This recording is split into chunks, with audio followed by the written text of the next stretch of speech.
सहरी की बरकत, इफ्तार का नूर, दिलों में रोशन हो तहारत का नूर। ये माह इबादत है, माह इताअत, ये माह सखावत है, माह खैरात है, इबादत का मौसम, मगफिरत की रात।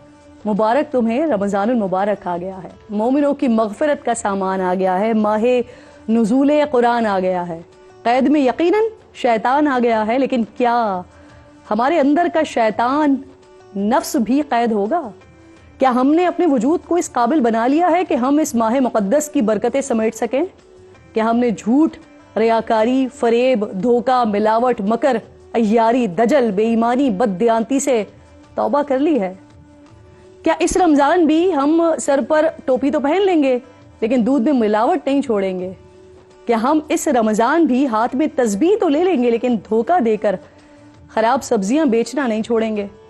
क्या हम इस रमज़ान भी सर पर दुपट्टा तो रख लेंगे लेकिन चुगलखोरी, बदगुमानी, नफरत अंगेजी नहीं छोड़ेंगे? क्या हम इस रमज़ान भी बात तो इस्लाम की करेंगे लेकिन शहद में चीनी, गंदुम में रेत मिलाकर ही बेचेंगे? क्या हम इस रमज़ान भी सजदों से अपनी पेशानी को जख्मी तो कर देंगे लेकिन रमज़ान का फ़ायदा उठाते हुए नाजायज़ मुनाफाखोरी, फलों का रेट 300 गुना बढ़ाकर ही बेचेंगे? क्या हम इस रमज़ान भी तिलावत कुरान पाक तो शुरू कर देंगे लेकिन कुरान पाक के नूर से दिलों को रोशन नहीं कर सकेंगे?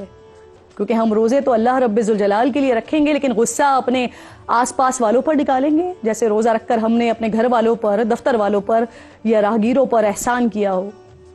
अफसोस के साथ इस रमज़ान में भी क्या हमें मुमलिकत खुदादाद पाकिस्तान से यही खबरें सुनने को मिलेंगी कि रमज़ान में स्ट्रीट क्राइम में इजाफा हो गया है, जल्दबाजी की वजह से रोड एक्सीडेंट्स में इजाफा हो गया है, बाजारों में लूट मार में इजाफा हो गया है, सब्जी से लेकर गोश्त, फल से लेकर खजूर, मशरूबात से लेकर मिठाइयों की कीमतों में इजाफा हो गया है। ये इसलिए है कि हमने रमज़ान को भी एक कल्चरल इवेंट बना लिया है। ये इबादत है, इसे इबादत ही रहने दें। इन बाबरकत अय्याम को फेस्टिवल ना बनाएं, क्योंकि रोज़ा बातिन की पाकीज़गी के लिए है, रोज़ा क़ुर्ब इलाही के लिए है, रोज़ा मारिफत इलाही के लिए है, रोज़ा जिस्म को भूखा रखकर रूह को ग़िज़ा देने के लिए है, रोज़ा एक दूसरे के एहसास के लिए है, रोज़ा अपना रिज़्क़ बांटने के लिए है। इस रमज़ान अपने दुनियावी औकात कार को ही न बदलिए बल्कि अपने ज़ाहिर और बातिन को भी बदलने की कोशिश कीजिए। अगर हम इसमें कामयाब हो जाते हैं ना तो विसाल हक को पालेंगे, नफ्स मुतमइन्ना को पालेंगे, क्योंकि मारिफत इलाही का हुसूल ही तो असल ईद है। अगर बतौर फ़र्द हम खुद को तब्दील करने में कामयाब हो गए ना तो यकीन कीजिए कि हुक्मरान भी तब्दील हो जाएंगे, तर्ज हुक्मरानी भी तब्दील हो जाएगी, हमें सदाकत भी नसीब होगी और शुजाअत भी, और इंशाअल्लाह हम ही वो होंगे जिनसे लिया जाएगा काम दुनिया की इमामत का।